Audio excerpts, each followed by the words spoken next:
Actually আমাদের কল্যাণপুরের বড়বাবু যে তাপস, তার কাছে একটা ইনফরমেশান আসে যে কল্যাণপুর থানাধীন জলাইতুইসা এডিসি যে ভিলেজ, এই এডিসি ভিলেজের একদম দুর্গম যে ল্যান্ডের ভেতরে, মোস্ট প্রবাবলি ফরেস্ট ল্যান্ড হবে, তো ল্যান্ডের ভেতরে 2-3টা জায়গার ভেতরে আপনার ইললিগেল গাঁজা কাল্টিভেশন হয়েছে।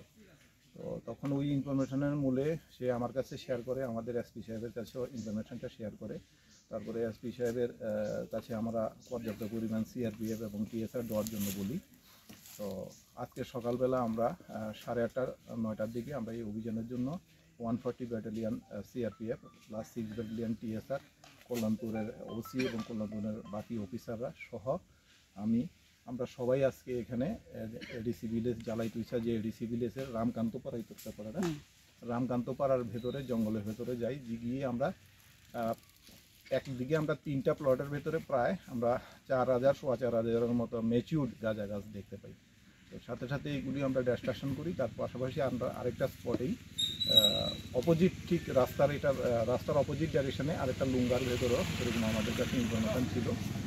তখন সেই ইনফরমেশান মূলে আমরা ওই দিকটাতে যাই, সেখানে গিয়েও আমরা প্রায় 800-900 মতো গাঁজা গাছ দেখবো। সব মিলিয়ে আমাদের আজকে প্রায় 5,000-এর মতো ম্যাচিউরড গাঁজা গাছ নষ্ট হয়েছে।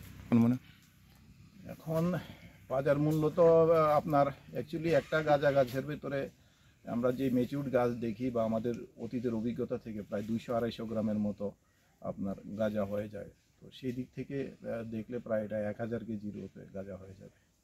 1000 কেজি ড্রাই গাঁজার যদি আজকের দিনে বাজার মূল্য আমরা ধরি, প্রায় এটা 80 লক্ষ টাকার কাছাকাছি হয়ে যাবে। Thank you.